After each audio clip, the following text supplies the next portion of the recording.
Recuerda que puedes escuchar este audio horas antes de su estreno y sin publicidad suscribiéndote en cesarvidal.tv.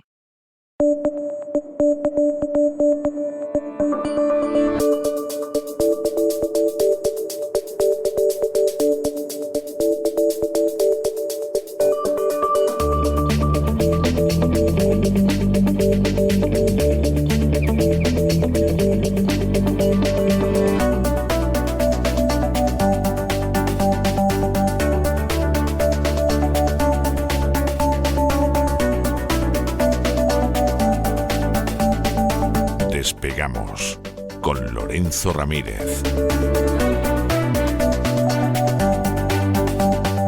Corremos raudos y veloces hacia nuestro avión, atravesamos el umbral, nos tiramos en plancha sobre los asientos, nos abrochamos los cinturones, despegamos y nos vamos elevando por los aires hasta alcanzar nuestra altura y nuestra velocidad de crucero. A mi lado, don Lorenzo, mire, es apetitoso y yo a estas horas de la mañana que no he desayunado todavía me parece más apetitoso, pero explíqueme usted qué hace con ese bife argentino en un plato troceadito, que parece que el bife argentino lo va a repartir entre todos los que vamos en el avión. Ya me contará qué pasa. Esto que es algo nuevo de Milei, que ha decidido entregar otro trozo de la riqueza nacional a alguien, o en fin, ya me contará. Muy buenas noches. Muy buenas noches, don César. Yo a usted le quiero mucho y a todo el equipo de este programa, pero el filete es para mí. El filete me lo voy a comer yo solo. Yo no reparto. No reparto ni a mis hijos cuando hay chuletón. Bueno saberlo. Sí, lo que hago normalmente es pedir dos. Y así me como yo uno y el otro pues se lo comen los demás y todos están contentos, ¿no? Vamos a hablar un poquito, no de carne, pero sí de trocear, un poquito de trocear territorio. La carne argentina pues es espectacular, también la carne española, evidentemente.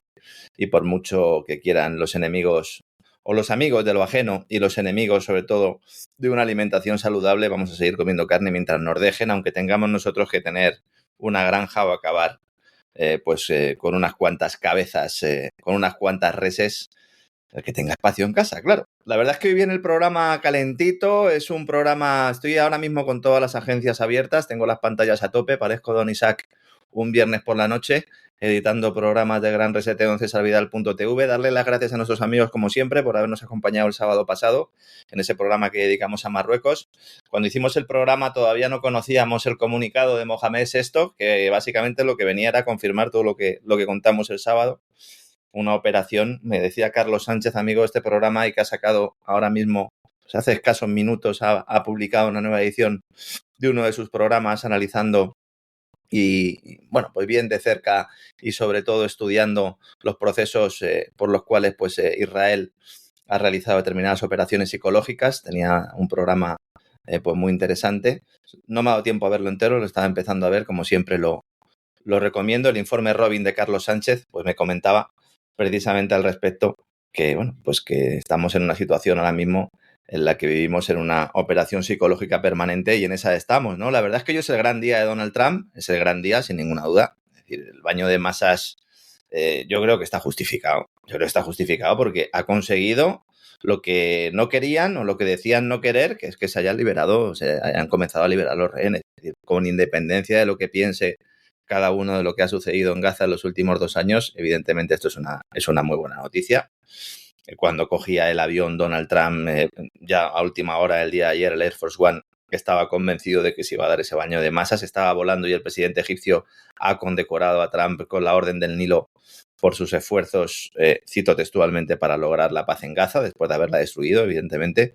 Luego baño de masas en el Parlamento de Israel. Primero esta mañana ha estado en Israel Donald Trump, donde ha recibido múltiples ovaciones. Ha pasado por el Knesset, que es como se llama la Cámara israelí, para ser homenajeado, para recibir un baño de masas. Como digo, ha dado un discurso en el cual pues ha vuelto a insistir en esa idea de que la guerra ha terminado, algo que no comparte Netanyahu, que en un vídeo a última hora de ayer dejaba claro que no ha terminado la guerra. Claro. No ha terminado la guerra. De hecho, su papel, su labor como primer ministro depende exclusivamente de que haya guerra, porque si no va a dejar de ser el primer ministro mañana. No solo por el tema de la corrupción, sino porque su propio gobierno se diluirá como un azucarillo porque en los últimos 3 o 4 días todos los esfuerzos del primer ministro, todos los esfuerzos de Netanyahu han ido dirigidos a intentar coser ese gobierno de coalición que se mantiene solo gracias a la guerra y gracias al proyecto del Gran Israel, ¿no? Netanyahu en el Parlamento ha descrito a Donald Trump como el mejor amigo que Israel ha tenido jamás en la Casa Blanca. Le quería preguntar... lo cual... va cerca, pero ha habido otros, pero... Sí, pero no, eso es discutible. Yo creo que Truman, el de las bombas atómicas, por lo menos fue tan amigo o más que Donald Trump. Truman de calle. Lo que pasa en Netanyahu es un personaje...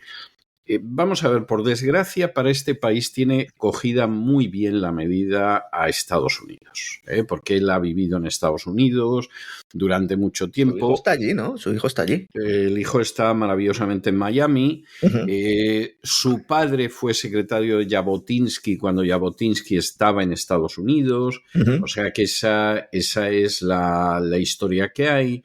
Y entonces él conoce muy bien al pueblo americano y conoce a los políticos muchísimo y sabe cómo entrarlos. Vamos a ver, yo veía este fin de semana un vídeo de antes de la invasión de Irak con Netanyahu diciendo con un cinismo absoluto que en el momento en el que se derrocara Saddam Hussein se acababan los problemas del mundo. Y que vamos, que iba a ser todo una balsa de aceite y que por lo tanto que había que invadir Irak y él lo recomendaba. Lo cual es tremendo, porque claro, esto de que venga un señor de otro país a decirte lo que tienes que hacer, pues verdaderamente se las trae, ¿no? Pero vamos, es un personaje que conoce muy bien las cosas y entonces, bueno, pues ha dicho esto porque queda de maravilla decirlo, pero él sabe que eso es discutible. Sí. Donald Trump, además, hay que consolarlo porque Donald Trump se estaba esperando el Premio Nobel de la Paz. Yo creo que incluso esto se ha empujado mucho para que a ver si entraba en el Premio Nobel y se lo han acabado dando a Corina. Y entonces, claro, lo de Corina ha sido muy duro. Ha sido muy duro y entonces, bueno, pues vas a Israel, te aplauden, te dicen que eres lo mejor que hay en el mundo y lo más guapo y tal, y que tu yerno va a hacer unos negocios que no veas. Eso no se lo dicen en la Knesset, eso se lo dicen ya fuera, en algún pasillo, ¿no? En petit comité, y entonces se queda tan contento. Pero yo creo que le va a costar estos días terminar de asimilar que no le han dado el Premio Nobel de la Paz. Y se lo han dado a la que se lo han dado. Lo primero que ha hecho ha sido agradecerle a Trump su apoyo. Evidentemente ya sabía en las arenas en las que estaba jugando. Ha habido prensa norteamericana que dice que ya desde hace 2 semanas se sabía que era Corina. A mí me extraña porque las declaraciones de Trump en los 3 o 4 últimos días iban dirigidas un poco a ponerse esa medalla, ese premio. Bueno, ahora vamos a hablar un poquito de él. Pero no es contradictorio. O sea, Donald Trump puede no haberse enterado, pero ya había gente que lo sabía. O sea, eso... Sí, lo digo más que nada porque ha habido movimientos extraños en las apuestas que siempre... Sí, eso no es imposible. Vamos a ver, vamos a ser serios. El Premio Nobel de la Paz se supone que se lo dan a una persona que se ha caracterizado por la supresión de conflictos. Y la verdad... teoría eso, ¿no? Porque claro, sí, si analizamos un poco la historia, empezando por Kissinger, ¿no? No. Barack Obama, como se le conoce, ¿no? Exactamente, claro. O sea, pero teóricamente es así y no cabe la menor duda que ha habido casos que efectivamente... Pues, era su objetivo inicial, ¿no? Vamos a dejarlo así, ¿no? Y hay gente que ha terminado con conflictos y tal. Pero en el caso de María Corina, primero no ha terminado con ningún conflicto. Es una señora que le preguntan qué le parece que Donald Trump esté hundiendo naves en aguas internacionales contra la legalidad internacional y dice que le parece fantástico. Sí. De hecho, lo había pedido. Claro, ha pedido a Donald Trump que invada Venezuela. O sea, vamos. Y a Netanyahu. A Netanyahu también le solicitó. Netanyahu también. Le solicitó apoyo para intervenir militarmente el país. Sí. Entonces, claro, una tipa que sueña con sumir a su país en una guerra civil, darle el Premio Nobel de la Paz, claro, es penoso. O sea, verdaderamente es penoso. Claro, aquí ocurre un poco como cuando uno empieza a contar las verdades del barquero de la Unión Europea y mucha gente te dice, bueno, ¿y con Rusia y con China qué pasa? No, bueno, pues esto es igual. O sea, nosotros podemos criticar el régimen de Maduro, lo hemos criticado más a lo largo de nuestra carrera. Yo creo que sin duda es verdad que a lo mejor hay gente que se ha sumado a este programa recientemente o hace pocos años y no conoce un poco nuestra trayectoria, pero nosotros hemos sido siempre muy duros y muy críticos. Y bueno, lo de María Corina, hay que decir que es una opositora venezolana apoyada por élites atlantistas que confirma, bueno, el premio confirma que desde hace, sobre todo en los últimos años, la OTAN es quien designa realmente a los galardonados. Si uno analiza algunas figuras, tenemos el opositor al gobierno ruso, otro que era opositor al gobierno bielorruso, ahora opositor al gobierno venezolano, que al final son llevados un poco a los altares como heraldos de la paz, a pesar de que, como usted indica, en el caso de Corina, pues ha solicitado intervención militar extranjera para dar un golpe de Estado en su propio país. Y además es una persona totalmente inmoral. Vamos a ver, una persona que finalmente existen testimonios de que ha ofrecido a la Casa Blanca que se quede con Venezuela con tal de que derribe a Maduro y ella pueda llegar al poder, es una tipa indecente. O sea, es una vendepatrias. Básicamente le ha dicho a la Casa Blanca, voy a hacer lo mismo que está haciendo Milei.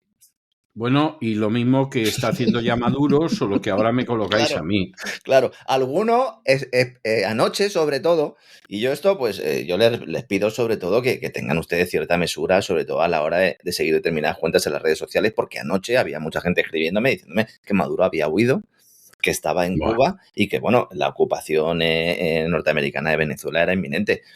Yo entiendo que haya pero vamos a ver, mire. Hay gente con ganas y tal, pero... No, pero esta gente ha perdido la cabeza hace mucho tiempo. Yo me acuerdo cuando nombraron a Guaidó, que era un sinvergüenza. Era otro sinvergüenza. Y yo recuerdo que yo lo dije... acababa con piso en el barrio de Salamanca, ¿no, Guaidó? Sí, claro, como todos estos. Entonces, Guaidó, que es un personaje infecto del que yo dije desde el principio lo que era, con los venezolanos subiéndose por las paredes, porque claro, Guaidó iba a ser el redentor. Me gusta. No, claro, efectivamente, porque hay gente que no soporta que le digan la verdad, prefiere creerse sus mentiras. Y entonces, Guaidó, que era un sinvergüenza y su familia era un atajo de sinvergüenzas, y había una grabación de su hermano diciendo que tenemos un año para robar, o sea que hay que robar mucho y deprisa. O sea, eran lo que eran, la hez de la hez. Bueno, pues yo me acuerdo que me llegó una grabación de un venezolano diciendo, y este sábado a tal hora de la noche se le va a llamar a Maduro y se le va a decir, para tal hora tiene usted que haber abandonado el Palacio Presidencial y lo va a abandonar. Y yo lo estaba oyendo y yo decía, pero bueno, este tipo, ¿qué pasa? ¿Que se dedica a la magia negra y ha ido algún hechicero? O sea, es que desafía la mínima racionalidad que pueda tener un ser humano. Entonces, cuando tú entras en una línea en la que, como estás tan loco porque desaparezca ese gobierno, seguramente cargado de razones, además. Claro, es que pues, eso no lo ponemos en duda. Nadie lo pone en duda. Claro. Pero estás tan absolutamente obsesionado con eso que te crees cualquier disparate. Bueno, pues si alguien piensa que de esa manera se acelera el final de un régimen dictatorial, que se moleste en mirar a Cuba.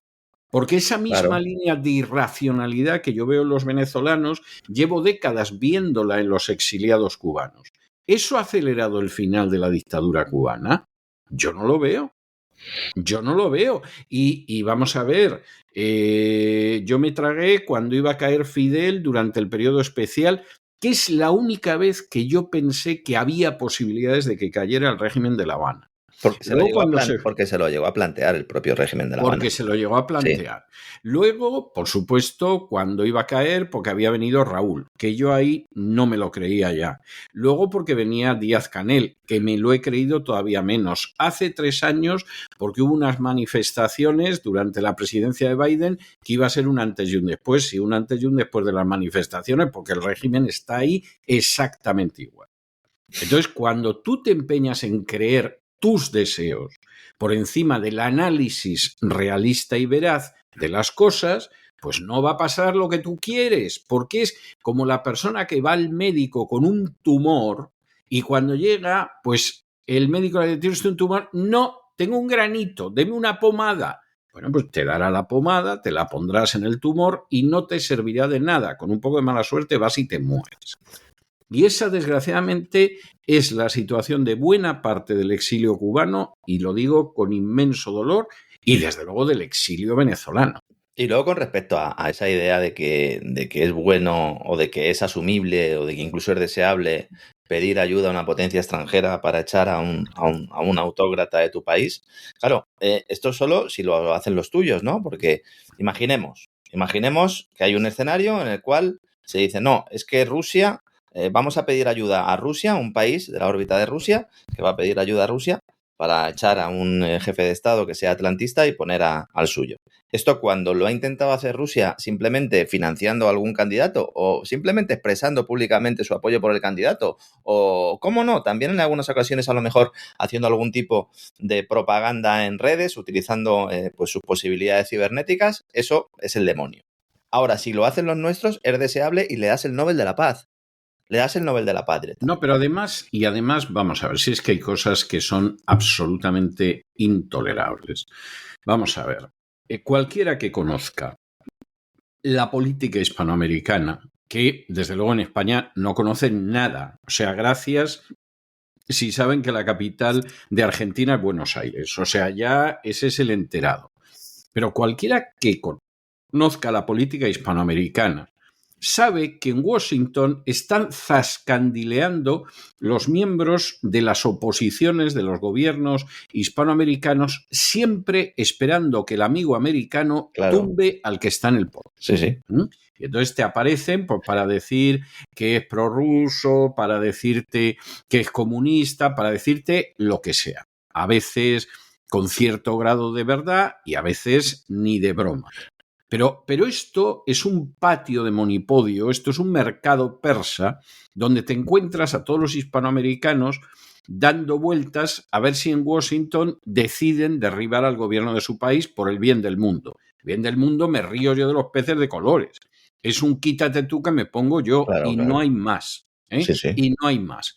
Y entonces resulta que tienes que estar tragando, porque hay gente que le interesa ir en la mentira, tienes que estar tragando que no, que son campeones de la libertad, que defienden a su país, pero si lo primero que hacen es ofrecer a la Casa Blanca que se quede con el país y lo saquee y lo robe para que ellos puedan llegar a ese país y robar. Sí que esa es la tristísima realidad. Claro, y luego al mismo tiempo pues tienes otro tipo de mecanismos como el que comentábamos de Milei, porque Peter Hegseth, el secretario del Pentágono, anuncia una nueva guerra contra el narco. Algunos ya, analistas sobre todo, o analistas, vamos a decirlo así, ¿no? En Hispanoamérica ya anticipan algunos, ¿no? Que esto va a ser un proceso por el cual, como decía usted, Cuba, Bolivia también, que se suele mencionar en este caso, y otros países de la región, pues van a tener cambios de gobierno promocionados desde Washington. Un Milei al que el secretario del Tesoro norteamericano ya ha dejado claro, y lo ha hecho además públicamente, que a cambio de la liquidez en dólares y de la compra de pesos, que se produjo ese comunicado en la madrugada del jueves al viernes, ya habíamos terminado nosotros nuestro despegamos, ha hecho públicamente, como digo, este comunicado diciendo que esta compra de pesos, este apoyo monetario, exige un trato privilegiado a las corporaciones estadounidenses en las privatizaciones que podrían producirse en Argentina, claro, garantizando el acceso a los recursos de forma preferente, cortando lazos con China y facilitando el despliegue de tropas, sobre todo en las regiones del sur. Luego, Milei es un vendepatrias. Sí, sí, le evidentemente. guste o no le guste a los partidarios de Milei. Alguno dirá, bueno, pero Cristina era peor. Sí, pues si la cuestión no es si Cristina era peor o no, si lo de Cristina era una corrupción absolutamente intolerable, si de Cristina no hemos podido decir más cosas aquí. Pero una cosa es eso y otra cosa es que como Cristina era peor, pues resulta que tú puedes vender el país como si fuera un queso en porciones. O sea, eso además, es intolerable. Y además es que a Estados Unidos le interesa que todavía siga habiendo fuga de capitales en Argentina, porque así todo lo que pueda sacar lo va a sacar pues con un mayor margen en la negociación. Porque a pesar de la promesa de la línea de 20.000 millones de dólares en swap de divisas y de la compra de pesos, que como digo, lleva ya produciéndose unos cuantos días esta compra de pesos para mantener artificialmente sobrevaluada la moneda argentina, pues los inversores siguen sin confiar en que se pueda evitar la suspensión de pagos, porque los empresarios y los inversores querían más. El Tesoro de Estados Unidos no ha prestado dinero para evitar la quiebra del país, sino solo para mantener artificialmente el peso y para suministrar liquidez a un banco central que no va a poder detener la hemorragia. Es decir, se van a seguir vendiendo dólares baratos para que se los lleven amiguetes y empresarios. No solo extranjeros, también amigos de Milei. Y cuando se acaben, Entonces todo explotará y los argentinos se quedarán con su montaña de deuda impagable. Y entonces todo ello servirá para justificar privatizaciones masivas a dedo, que todavía no han empezado a producirse de forma masiva y que van más allá de la energía. Hay un caso muy claro en la Patagonia, por ejemplo. Ahora vamos a seguir hablando de Trump, pero ya que estamos comentando esto, voy a explicar lo que está sucediendo en la Patagonia porque esto es tremendo. La empresa OpenAI, AI de Artificial Intelligence, los de ChatGPT, para que todos nos entendamos, los de Sam Altman, los amigos de Trump también, el proyecto Stargate, en el cual también está Larry Ellison de Oracle y el banco japonés SoftBank. Bueno, OpenAI ha firmado un contrato con Sur Energy, una empresa argentina, para construir un megacentro de datos en la Patagonia. El proyecto, banco a calzón quitado, se llama Stargate Argentina directamente. Es decir, se llama igual que el proyecto norteamericano. Es como una filial, ¿no? Como si Argentina fuera un territorio más de Stargate. E involucra a esta firma creadora de ChatGPT y ejecutivos de ambas compañías se lo han presentado a Milei. Stargate Argentina prevé una capacidad aproximadamente de 500 megavatios alimentados íntegramente con energía renovable. Bueno, esto es falso, vuelvo a insistir. Ningún centro de datos se alimenta íntegramente con energía renovable porque esto implicaría que va a haber momentos en los cuales no va a haber energía para estos centros de datos, con lo cual siempre van a necesitar un respaldo de energía tradicional, de energía de hidrocarburos, como quieran ustedes denominarlo, o nuclear. No voy a insistir en esto que ya he hablado mucho. Entonces, ¿qué pasa en Patagonia? Que tú tienes posibilidades de generar mucha energía hidroeléctrica, eólica, solar y además la tradicional.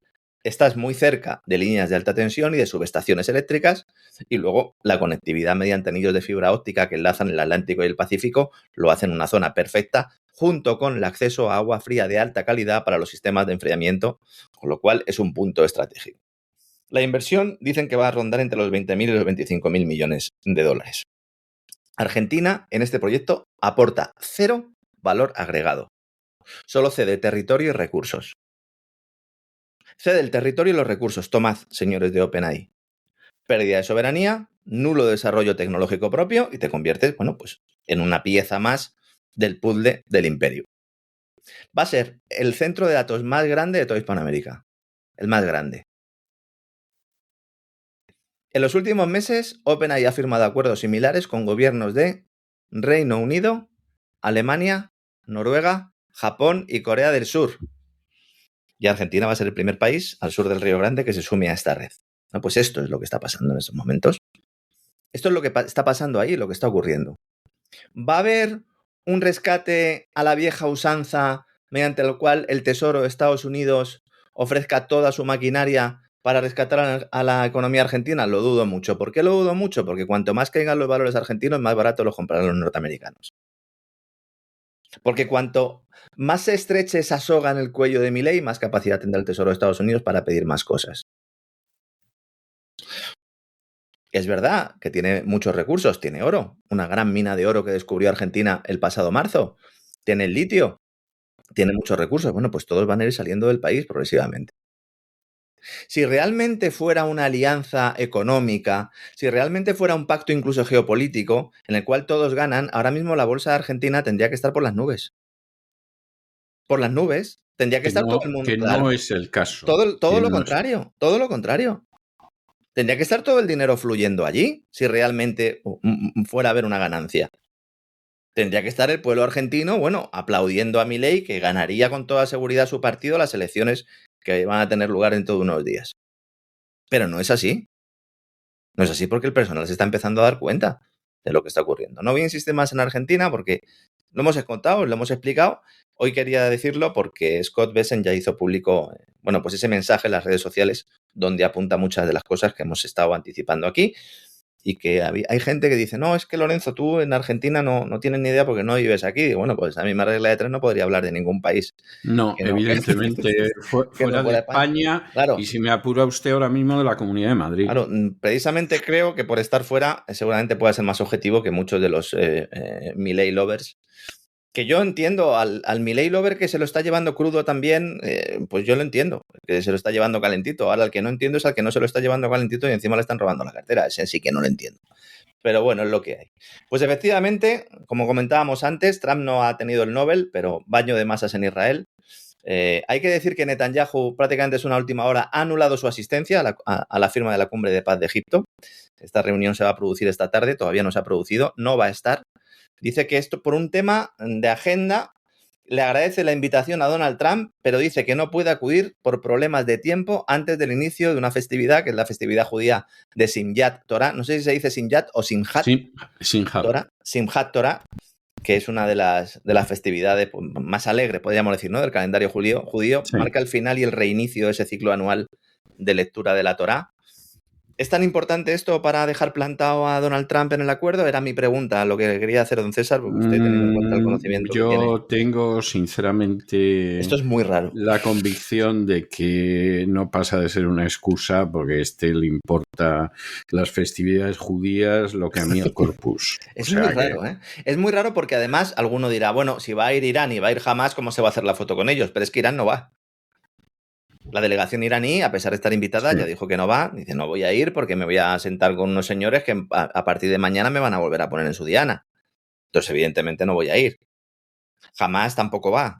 Que cuando dicen que están negociando Hamás, a mí me gustaría saber quiénes son los miembros de Hamás que están negociando, porque no van nunca a ningún sitio, no aparecen por ningún lado. De vez en cuando, las pocas declaraciones que vemos son declaraciones contradictorias con lo que se está diciendo públicamente. Esto es un poco como pasaba con ETA, ¿no? A mí me gustaría saber quién toma al final las decisiones de estos grupos terroristas, porque me parece que nos podemos encontrar a alguien más cercano a nosotros de lo que podamos pensar, ¿no? Mahmoud Abbas sí que va a estar, el presidente de la Autoridad Palestina, que este es otro que yo no sé si es que no se entera o es que ha llegado un momento también en el que ha perdido absolutamente el norte y nos está dando cuenta de que le van a comer la tostada porque él está esperando pues heredar el cementerio, básicamente. Pero claro, el plan no es que el presidente de la Autoridad Palestina herede el cementerio, sino que básicamente pues, se implante una tecnocracia dirigida por Tony Blair, que veremos finalmente si se produce esa segunda fase. Porque es verdad que la primera marcha bien. Yo creo que la principal noticia de hoy es esa, la liberación de los rehenes israelíes y sobre todo de los palestinos. Se han liberado rehenes israelíes y luego posteriormente han empezado a llegar. A estas horas ha llegado solo uno de los 38 camiones, se dice pronto, con presos palestinos que han sido excarcelados en Israel como parte de este acuerdo de paz, y no estaban presos la gran mayoría de estos palestinos por haber participado en algún tipo de ataque terrorista, estaban presos por ser palestinos. Sí, realmente es así. Hombre, vamos a ver, para no... Son 1968, don César. Exacto, para no incurrir en el pesimismo, vamos a creer que como son más de un lado que de otro, pues efectivamente de un lado ya los han liberado y del otro van a tardar algo más porque son más. Vamos a creérnoslo y vamos a pensar que es así, ¿no? Los cadáveres, perdón, don César, y ya continúa, los cadáveres de los rehenes israelíes que sí habían fallecido, esos todavía no se han entregado todos, pero sí, seguimos en la línea que estaba usted contando, don César. No, esa es la historia y lo que va a suceder, bueno, ahora vendrá la cuestión, yo me imagino que de intentar en la medida de lo posible hacer la autopsia de los rehenes israelíes muertos y vamos a ver qué pasa si se descubre, como previsiblemente se va a descubrir, que muchos de ellos han muerto como consecuencia de los bombardeos del ejército de Israel. Bueno, es que eso ha sido denunciado incluso por militares de Israel, claro, que cuando se les preguntó, ellos dijeron que ellos siempre tienen orden de antes de permitir que un rehén o que sea cualquier israelí apresado o secuestrado por Hamás, ellos tienen orden de disparar a matar, ¿no? A los dos. Entonces esto hay que tenerlo muy en cuenta, ¿no? Como digo, son 1.968 presos, de los cuales 1.718 fueron arrestados. Las operaciones puestas en marcha posteriormente a los ataques del 7 de octubre del 2023. Insisto, la gran mayoría de ellos son civiles. No se ha especificado tampoco si los que tienen delitos de sangre que están acusados y que están en procesos judiciales van a ser liberados. En principio no.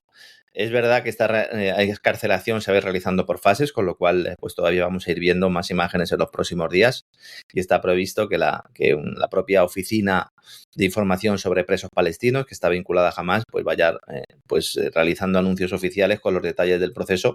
Un proceso en el que Trump ha dicho en el Parlamento israelí que de momento Hamás va a seguir controlando Gaza.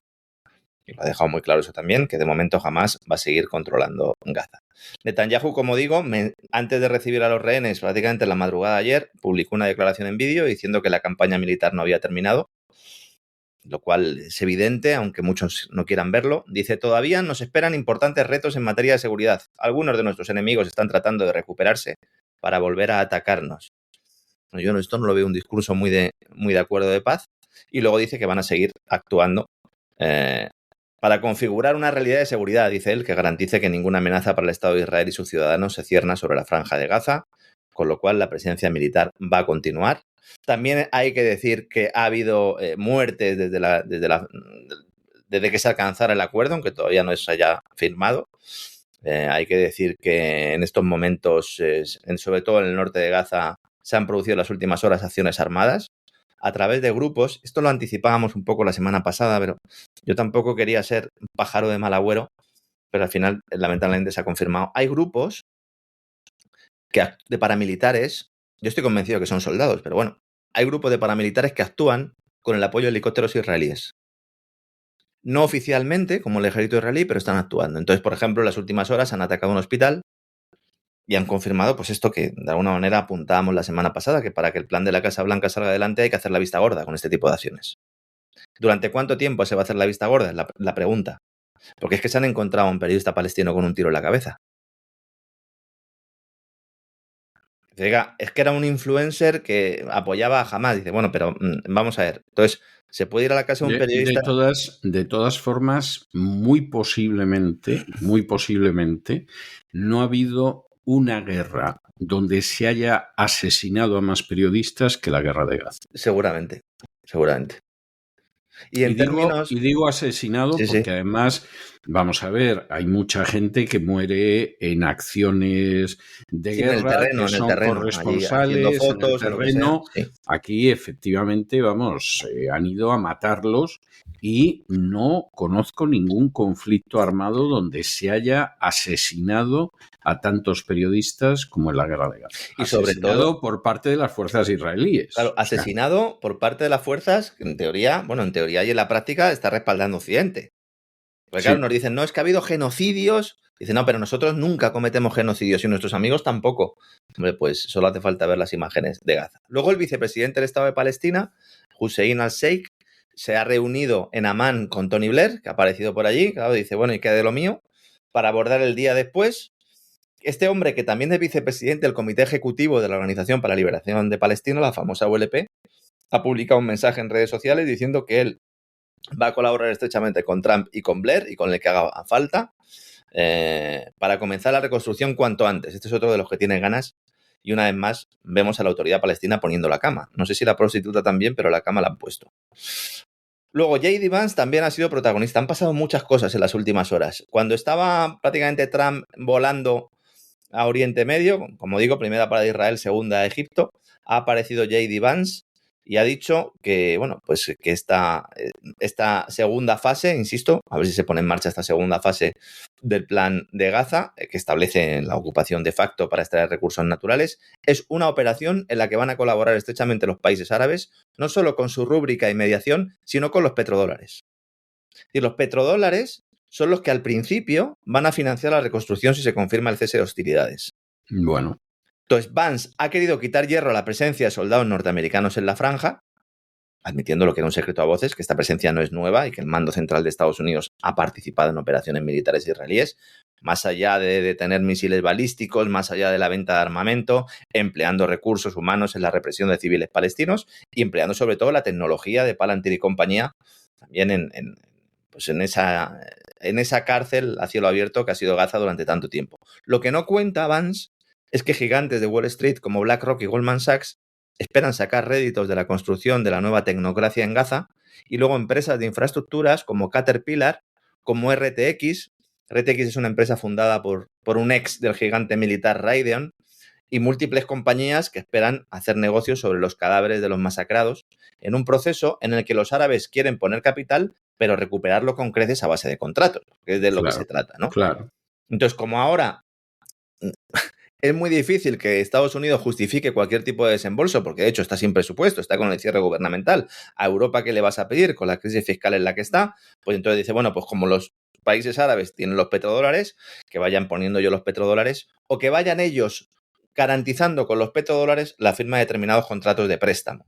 Con lo cual, las empresas financieras de Wall Street y las empresas financieras de la City seguirán ganando. Y también las árabes, como digo. Por ejemplo, Emiratos Árabes Unidos va a hacer un acueducto.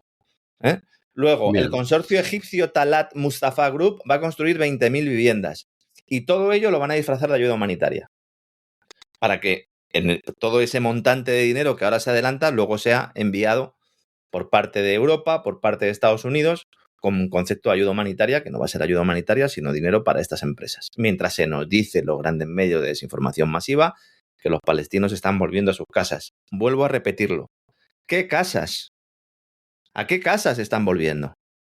Otro día puse durante 5 minutos el telediario, casi me da algo. Casi me da algo. El gran titular. Los palestinos vuelven a sus casas. ¿Pero a qué casas, señores? No, es terrorífico. Que no hay casas, que no hay nada allí. Que eso es un solar. Bueno, solar ni a solar llega. Porque, bueno, claro, las montañas de piedras y de cadáveres están todavía sacando cadáveres de allí. Claro, hay que tener en cuenta que sobre Gaza se ha lanzado el equivalente a 8 bombas atómicas. Es increíble. O sea, aquello es algo, pero vamos, inimaginable realmente lo que hay ahí. Claro, te dicen vuelven a sus casas y efectivamente, pues sí, la gente... Bueno, yo he llegado a leer en las últimas horas unas atrocidades. Por ejemplo, que los palestinos tenían la comida escondida. O sea, durante 2 años que allí no entraba prácticamente nada, que la gente moría de hambre, tenían la comida escondida y en el momento en el que se ha firmado el acuerdo han empezado a sacar la comida. Y tú dices, ¿de dónde? Esto se parece a las historias aquellas que contaban de los judíos, ¿verdad? En su momento para demonizarlos. Sí. Es el mismo modus operandi. Sí, es exactamente el mismo modus operandi. Miren. Totalmente. Dato mata relato, como siempre digo. Miren, en estos momentos se acaba de actualizar ahora mismo el número de muertos palestinos desde el famoso 7 de octubre. Son 67.869 y 170.000 heridos. Alguno dirá, bueno, ¿y por qué ha aumentado? Aparte del ataque en el hospital que acabo de citar, porque están sacando muertos, están sacando cuerpos sin vida de más palestinos, ¿de acuerdo? De hecho, 63 en las últimas horas. 63 y 39 heridos que han sido trasladados a los hospitales, a pesar de que las instalaciones sanitarias, evidentemente, están hechas unos zorros, se han visto gravemente afectadas por los bombardeos. Estas cifras no incluyen los muertos de hambre. Los muertos de hambre son oficialmente 463 y de ellos 157 son niños. Es decir, 157 niños han muerto de hambre. Y las autoridades israelíes dicen, perdonen que me tiemble la voz, pero es que es razón suficiente. Las autoridades israelíes dicen que han escondido la comida, ¿no? Tenían comida, pero no han escondido mientras se morían 157 niños. Datos oficiales. Miren, defender esto es absolutamente impresentable, es inhumano y da igual lo que tengas enfrente. Un Estado que comete este tipo de barbaridad, un gobierno que comete este tipo de barbaridad, tiene que estar sentado en un banquillo y no recibiendo aplausos públicos. Y los que le apoyan también, ¿eh? Los que le apoyan también. Aunque, insisto, desde un punto de vista geopolítico, desde un punto de vista de opinión pública, pues evidentemente la medalla Trump se la puede poner y darle las gracias a su yerno, a Jared Kushner y a Steve Witkoff, que se le ha calentado la lengua esta mañana a Steve Witkoff, enviado especial para Oriente Medio, amigo personal de Trump y de Kushner, otro empresario inmobiliario. Se le ha calentado la boca, dice que también hay que dar las gracias a los británicos, que nadie está teniendo en cuenta a los británicos y que ellos también han ayudado a lograr este plan de paz, que hay que alabar el papel de los británicos. Claro, ¿qué ha pasado? Que Reino Unido se ha venido arriba. Claro, el gobierno de Reino Unido también está para agarrarse a un clavo ardiendo y entonces la secretaria de Educación, Bridget Phillipson, ha declarado a Sky News que, claro, que Gran Bretaña ha desempeñado el papel clave entre bastidores y que la muestra de ello es que Keir Starmer va a estar en la ceremonia de firma de este lunes en Egipto, ¿no? Claro, la Casa Blanca ha salido a decir que, bueno, que han podido participar, pero que la medalla se la va a poner Trump. Y luego los israelíes también han dicho que los británicos, en todo caso, han sido un problema, porque los pasos, hay que tener cuajo, ¿eh? Para que los pasos hacia el reconocimiento de un Estado palestino en rondas anteriores se dificultaron sobre todo por la posición de los británicos con respecto a Hamás. No sé, de verdad, la capacidad de algunos para cambiarse de chaqueta es alucinante, ¿no? Y de sus forofos para cambiarla también, ¿no? Me decía el otro día uno, dice, veo contradicciones en su relato. Digo, si yo no hago ningún relato, si yo soy periodista, No, si yo informo. exponemos hechos, los analizamos, pero ¿qué relato? Tengo O mi sea, opinión y la doy. Bueno, pues es lo que hay, es lo que tiene no ser un cobarde, ¿no? Como otros que ni siquiera son capaces de poner su nombre en las redes sociales, ¿no? Por cierto, Dígame. ahora que estamos hablando del tema de Israel, Sí. hay una cosa que me llama mucho la atención en los últimos tiempos. Adelanto que puede ser una casualidad o puede que tenga algo más detrás. Yo simplemente lanzo la pregunta porque también tengo que decir que no tengo la respuesta. Estoy viendo a judíos que yo he conocido durante muchos años que vivían en España y se identificaban como judíos españoles. O sea, siempre les he escuchado identificándose como judíos españoles, que en los últimos tiempos se identifican como judíos marroquíes o como marroquí españoles. Uh-huh. Y es algo que verdaderamente me tiene pasmado. No sé si esto es una casualidad, si no tiene un significado específico o si aquí hay algo que va más allá. Es un mensaje al amigo americano, ¿no? Oiga, Es que un antes que ser español soy mensaje, marroquí. exactamente, Claro. aquí hay un mensaje al amigo americano, sobre todo porque puede haber negocio. Claro. Y evidentemente puestos a hacer Eso negocio, es. yo soy judío marroquí, Eso. Va usted antes que muy bien judío encaminado, don español. César. Muy bien encaminado. Yo soy judío marroquí. Yo me lo pregunto, o sea, no tengo elementos de juicio como para adelantar cuál es la causa, pero alguna de esas personas yo la conozco y la conozco hace muchos años. Y confieso que me he quedado pasmado, que diría Alfonso Guerra, cuando de pronto descubro, es más, en algún caso, gente que ocupa puestos en la administración española, ¿eh? Y entonces de pronto me entero, así como quien no quiere la cosa, de que esta gente pues resulta que no, que son marroquí españoles o judíos marroquíes. Porque marroquí judío no. O sea, si dices que eres judío, lo dices primero, ¿no? No, O sea, bueno, pero eso tiene su lógica también. O sea, no me parece que sea algo. No, eso es como los que van a Miami, don César, ¿verdad? Españoles, sí. a pedir dinero para la causa hispánica, de la hispanidad, para la causa de la hispanidad y para ayudar en esos procesos políticos de colonialismo moderno que usted mencionaba antes. Y son españoles. Sí. Y ni siquiera están en el gobierno, con lo cual la capacidad que tienen para ello es cero. Pero prometen, y bueno, pues van de la mano de determinados personajes, sobre todo allí en la zona de Miami, ¿verdad? Don César, está la Florida. Pasan la gorra. Algunos propietarios de medios de comunicación, con bastante éxito, algunos, la verdad. Sí, todo hay que decirlo.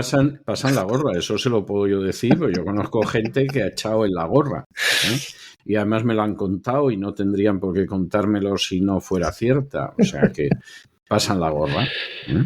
Más cosas. China, Estados Unidos, también importante. Yo entiendo que lo de Gaza al final ha copado toda la actualidad, pero esto es muy relevante porque la Casa Blanca lo primero que hizo para despedir la semana pasada, tras acordar esa agenda de Trump para estos días en Oriente Medio, pues fue montar otra vez el circo arancelario de 3 pistas. Lo que pasa en este caso, el bofetón se lo ha llevado rápidamente, ¿no? Porque, claro, esa enésima amenaza a China, que como en anteriores ocasiones, pues ha pasado otra vez a mutar de palo a zanahoria, en esta ocasión en tan solo 72 horas, de anunciar un arancel del 100% a los productos que lleguen a Estados Unidos del gigante asiático, se ha pasado otra vez a tender la mano a Xi Jinping. Por favor, Xi, no te enfades, somos amigos, eres un gran líder, y terminaremos cerrando un acuerdo comercial con un Trump que tiende la mano después de la sacudida. Una sacudida que provocó en los mercados su enésimo pulso con el líder chino. Vamos a hablar un poquito de lo que pasó en las bolsas, porque no tiene nada que ver con la guerra arancelaria, por mucho que a algunos se les ponga en la punta de la nariz. Poca gente sabe, porque se ha mantenido en un segundo plano, aunque aquí lo contamos. Yo creo que lo contamos hace 3 o 4 semanas. Las últimas semanas las autoridades chinas y la norteamericana habían estado manteniendo un diálogo en el cual Pekín había estado presionando a Washington para que redujera algunas restricciones comerciales impuestas, sobre todo en el tema de los chips, con el argumento de proteger la seguridad nacional. Aquí lo contamos. Hay conversaciones, va a haber novedades en breve, dijimos aquí. A cambio, China presentó un importante paquete de inversión que podría alcanzar el $1 billón, se comprometió con Estados Unidos. En activos norteamericanos se entiende que deuda pública de Estados Unidos, aunque podría haber algún tipo de inversión conjunta en alguna compañía. Y la propuesta también incluía la reducción de aranceles a los insumos fabricados en China para las fábricas estadounidenses. En las conversaciones mostraban que había cierta intención de Pekín de ceder en algunos aspectos que públicamente pues, nunca se habían admitido y que de hecho Pekín nunca ha dicho esta boca es mía al respecto. Entonces el jueves, primer día laborable en la República Popular tras 8 jornadas de cierre oficial por el Día Nacional, aunque se diga Día Nacional, las vacaciones eran una semana, el Ministerio de Comercio y la Administración General de Aduanas publicaron una serie de anuncios y decisiones que cogieron por sorpresa a los negociadores estadounidenses que se han ido sentando en diferentes ciudades europeas, sobre todo, ya hasta una de ellas en Madrid, y hasta en 3 ocasiones con sus interlocutores chinos en los últimos tiempos. Entre otras medidas, Pekín lo que hacía era establecer un nuevo mecanismo de control de exportaciones de tierras raras y minerales críticos. ¿Qué pasó? Que Estados Unidos necesita esas tierras raras y esos minerales críticos para toda la industria tecnológica, pero también para la industria militar. Es decir, un caza norteamericano no puede volar sin los materiales chinos. Es que esto es muy fuerte, pero es que es así. Un láser no puede desarrollarse sin los materiales chinos. China tiene el 80% de la producción y el 90% de la capacidad de tratamiento, el equivalente al refino, para que todos nos entendamos. Entonces, claro, Trump, ante esto, presenta su órdago y amenaza con un arancel del 100%. China no se baja del burro y dice, bueno, a ver lo que tardas en retirar el arancel del 100%. Bueno, pues ya está diciendo Donald Trump que hay que replantear ese arancel del 100%. El escenario más probable aquí es que ambas partes retiren las políticas o las posiciones más agresivas y que las conversaciones conduzcan a una prórroga adicional. ¿Por qué hablo de prórroga adicional? Porque en realidad todo esto hay que verlo porque ahora es cuando se acaba el plazo que en su momento dio Donald Trump en la tregua arancelaria alcanzada en mayo. Era el 10 de noviembre cuando se acababa ese plazo y por lo tanto pues estamos en las negociaciones previas. No en vano las tierras raras chinas, como digo, son determinantes para el complejo militar industrial estadounidense y por mucho que Washington quiera apretar a su contendiente, no puede. Requiere que no le corte el grifo. Entonces, para que nos entendamos, a modo de resumen, y esto nos puede servir ya prácticamente para toda la batalla arancelaria, hasta las elecciones de midterm, que ahí veremos cómo las cosas o las posiciones pueden incluso enfrentarse públicamente, pero están condenados a entenderse. Aquí el tema es, China afirma su control sobre lo que podríamos decir el interruptor de los materiales críticos, de los minerales críticos, de las tierras raras. Y ha mostrado la herramienta legal para contraatacar a las empresas que se alineen con las restricciones tecnológicas de Estados Unidos. No solo a las estadounidenses, sino a las que firmen acuerdos con Estados Unidos o países que firmen acuerdos comerciales con Estados Unidos y que esas empresas, cuando vayan a establecer algún tipo de restricción, le dirá a China, oye, no solo te quedas sin tierras raras tú, sino también Estados Unidos. Entonces es un golpe en la mesa de China, al cual responde Trump prácticamente sin tener capacidad, sin tener pólvora en el arma, porque Trump lo único que puede ofrecer, que no es poco también, es tener el interruptor de la exportación de los chips, que también necesitan en buena medida insumos chinos, pero ahora mismo se puede decir que la industria tecnológica norteamericana con la taiwanesa son superiores en ese aspecto. Entonces es una batalla de chips por tierras raras. Lo llevo explicando aquí desde hace mucho tiempo. A lo mejor a alguno pues, le parece una insistencia no adecuada, pero bueno, yo creo que sirve bien para poder situarse más allá de otros aspectos, de otros elementos y de otros pues bienes que puedan exportarse y que también estén incluidos en el acuerdo. Fundamentalmente, chips por tierras raras están condenados a entenderse porque China también necesita el papel de las empresas tecnológicas norteamericanas. De momento, ya veremos si en el futuro lo sigue necesitando. Esto se ha ligado, sobre todo en el relato, se ha ligado con el shock que experimentó la renta variable al final de la semana pasada. Casi 3 billones de dólares salieron de la bolsa de Nueva York. 3 trillion, si lo vemos en la forma en la que lo comentan, o la forma en la nomenclatura, podríamos decir así, que utilizan los norteamericanos, billones españoles. Un shock que se atribuye casi exclusivamente a la guerra comercial, pero que en realidad tiene un origen mucho más profundo, que hemos contado aquí. Es decir, esto se encuentra en la suma de políticas irresponsables de la banca central, de los gobiernos, de corporaciones que están evitando desde hace años el crack, a base de seguir engordando la gallina, a base de seguir elevando la masa monetaria, haciendo que la bola de nieve se vaya haciendo cada vez más gorda, eludiendo que se hagan los ajustes necesarios, que se produzca esa purga, sobre todo de aquellos que han visto cómo se disparaban sus rentabilidades utilizando la palanca monetaria.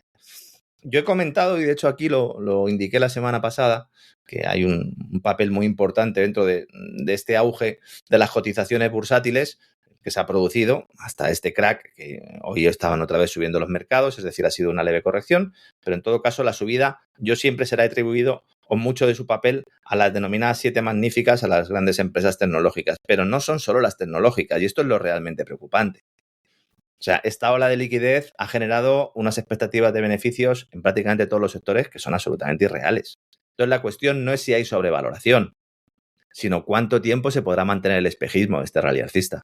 Miren, en estos momentos, el S&P 500, el principal indicador junto con el Nasdaq de la Bolsa de Nueva York, ha llegado a exigir pagar más de 26 veces los beneficios previstos de las compañías. No está mal, ¿eh? No está 26 mal. veces. No está mal, ¿eh?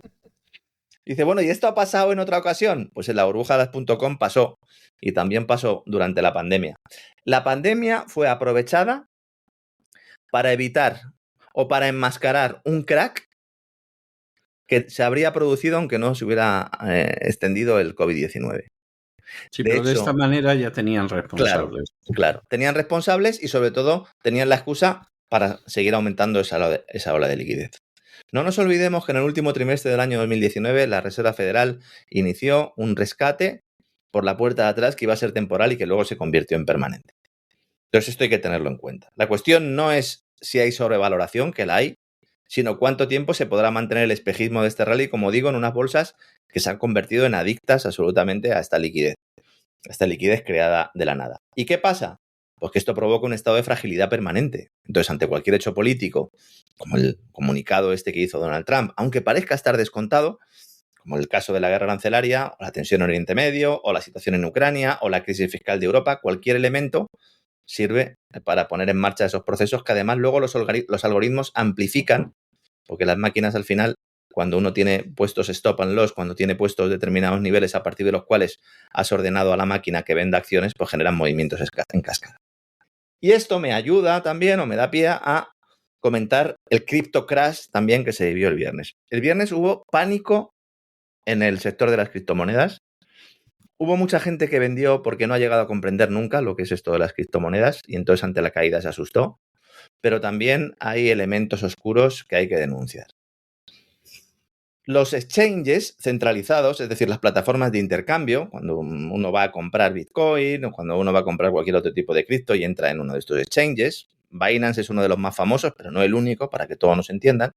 Ya les he dicho en muchas ocasiones que si ustedes compran sus criptomonedas en estos exchanges, ustedes no son propietarios de las criptomonedas, es el exchange que es quien tiene la clave privada. Bien, estos no operan con limpieza. No operan con limpieza. Entonces, cuando se atribuyen determinadas situaciones a fallos en los sistemas de liquidación, en realidad, de lo que estamos hablando es de una manipulación del mercado. Miles de millones de dólares de dinero de usuarios desaparecieron de la noche a la mañana. Pero no porque las cotizaciones se hundieran por condiciones de mercado, insisto, sino porque hubo manos negras que lo provocaron voluntaria o accidentalmente y además, y esto es importante, media hora antes de que Trump realizara ese anuncio del arancel de 100% a los productos chinos, un gigante del mercado, Bitcoin, una gran ballena, que es como se denomina a los grandes tenedores, tomó una posición corta multimillonaria, es decir, que apostó a que se producía una gran caída 30 minutos, insisto, justo antes del mensaje de Trump. Mira. A ver, no va a ser el último terremoto que se produzca. No va a ser. Y además va a ser aprovechado por los reguladores gubernamentales y monetarios para demonizar a Bitcoin y presentar el modelo de divisas digitales de banca central como el único fiable. A mí esto es lo que me da verdadero miedo.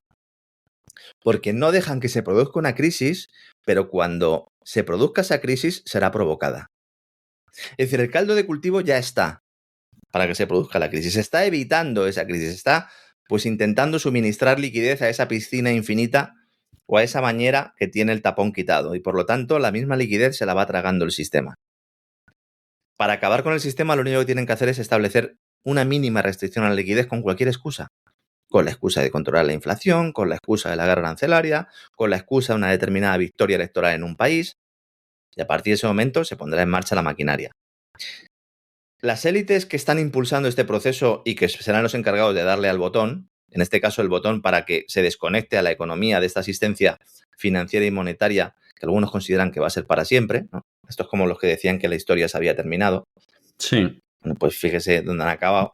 Bueno, pues a mí lo que me da miedo es que estas élites, cuando vayan a poner en marcha este proceso, bueno, ellos lo hacen pensando que van a controlar el día después. El problema es que estas cosas uno sabe cómo empiezan, pero no cómo acaban. Y habrá cadáveres por el camino. Habrá cadáveres económicos y también habrá cadáveres físicos. Entonces, no se dejen engañar por esos cantos de sirena que nos dicen que no va a haber ninguna crisis, que no va a haber ninguna recesión y que todo va a ir estupendamente. Aquí el problema y la gravedad es que quieren controlar la crisis tanto cuando se produzca como en ese día después. Y no se lo van a decir a usted, ahorrador, que acaba de meter dinero en Bitcoin o en cualquier empresa. No, todo lo contrario. Usted es el que se va a comer esa caída. Y usted va a ser la víctima de esa caída. Entonces, el que quiera entrar en bolsa, siempre lo digo, que entre. Yo no soy ningún asesor bancario ni ningún asesor financiero. Pero tengan todo esto en cuenta. Nunca había habido tanta sobrevaloración. Nunca había habido tanto nivel, excepto con la crisis de los .com, como digo, nunca se había cotizado tantas veces por encima de los beneficios esperados de las compañías. No de los beneficios actuales, sino de los beneficios esperados. Así que, pues ya saben, tengan cuidado y los experimentos con gaseosa. Mañana vamos a hablar un poquito de cómo la OTAN le está metiendo el dedo en el ojo a Rusia. Hablaremos también un poco de Francia y también del nuevo muro antidrones que ha pedido Kaja Kallas. Un muro antidrones. Un muro antidrones. Sí, un muro antidrones. Yo no sé si... Esta mujer, yo no sé si está más loca que mala o más mala que loca.